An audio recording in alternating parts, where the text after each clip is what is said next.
Good morning and welcome, everyone. Today, we'll be diving into a crucial and complex subject, terrorism in the era of globalization. We'll explore how globalization has shaped the nature of terrorism, the challenges this interconnected world presents, and how nations around the globe are responding to these transnational threats. This is a deeply important topic that affects us all, and I'm looking forward to sharing insights and engaging with you on these critical issues. Let's get started. Terrorism is essentially the use or threat of violence aimed at achieving political, ideological, or religious goals, and it often involves targeting civilians to create fear and influence societies. On the other hand, globalization is about the growing interconnectedness between countries, driven by economic trade, technology, culture, and political interactions. Understanding how these two concepts relate is crucial because globalization shapes the way terrorism arises, spreads, and is addressed across national boundaries. This connection has significant implications for international security and the development of effective policies to combat terrorism worldwide.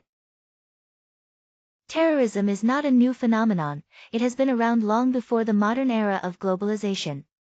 In the past, terrorist activities were usually limited to local or regional areas, with little ability to reach far beyond their immediate surroundings. Coordination between different groups or across borders was minimal because communication and transportation were relatively slow and restricted. However, with the rise of globalization, we've seen a significant shift. The expansion of communication technologies, transportation networks, and global media has transformed terrorism into a more transnational issue. Now, terrorist groups can operate across traditional borders, connecting with others worldwide and amplifying their impact on a scale previously unimaginable. This global reach presents new challenges for security and counterterrorism efforts everywhere. When we look at globalization and its connection to the roots of terrorism, there are a few critical factors to consider. First, economic disparity plays a major role. When wealth is distributed unevenly and people feel marginalized, it creates deep grievances that can lead to resentment and radicalization. Then, there's social inequality. Political exclusion and the lack of real opportunities leave many feeling frustrated and powerless, which can push some towards extremist views. Lastly, the rapid pace of cultural exchanges in a globalized world sometimes intensifies identity conflicts. When different ideologies and cultural perspectives clash, it can create tensions that fuel divisions and, in some cases, violence. These factors together help us understand how globalization can contribute to the roots of terrorism. Globalization plays a significant role in facilitating terrorism in several ways. First, it enables extremist ideologies to spread quickly through the internet and social media, reaching a wide and vulnerable audience almost instantly. Second, it improves communication and coordination among terrorist cells that are spread across different countries, making their operations more efficient. Third, globalization supports funding by allowing money to move through global financial networks and informal systems, which can be difficult to trace. Lastly, it makes it easier for terrorists to move recruits, weapons, and other resources across borders. All these factors combined greatly enhance the operational capabilities of terrorist organizations on a global scale. When we look at case studies of global terrorism, several key examples really stand out and highlight the role of globalization.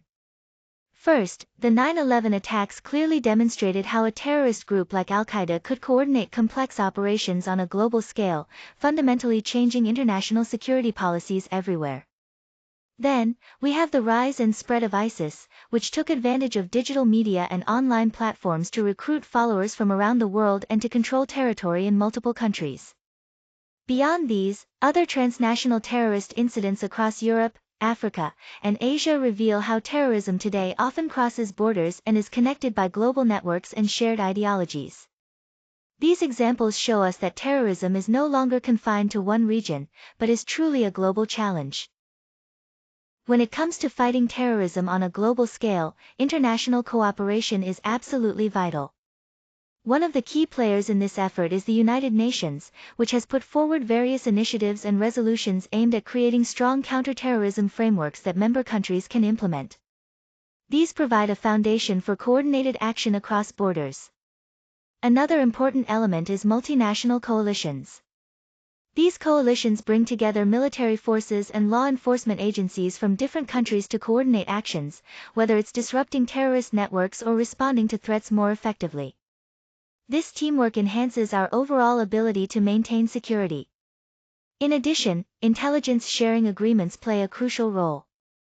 By exchanging information across nations, agencies are better equipped to track emerging terrorist threats and prevent attacks before they happen. This kind of collaboration helps close gaps that terrorists might otherwise exploit. Finally, the development of legal frameworks is key to ensuring a comprehensive approach. These frameworks address critical issues like terrorism financing, travel restrictions for suspects, and prosecution mechanisms, making sure that there are clear laws to support international efforts and hold perpetrators accountable. This legal groundwork supports lasting and effective counterterrorism measures worldwide. When we look at the challenges in combating terrorism globally, one major issue is sovereignty. Countries have the right to govern themselves and make their own decisions, but at the same time, terrorism often crosses borders and requires international cooperation. Finding the right balance between respecting national sovereignty and taking effective international action can be very tricky. Another significant challenge is technology limitations. Terrorist groups increasingly use encrypted communications, which make it much harder for intelligence agencies to monitor their activities. While encryption protects privacy for many people, it also creates serious obstacles when trying to gather crucial information to prevent attacks.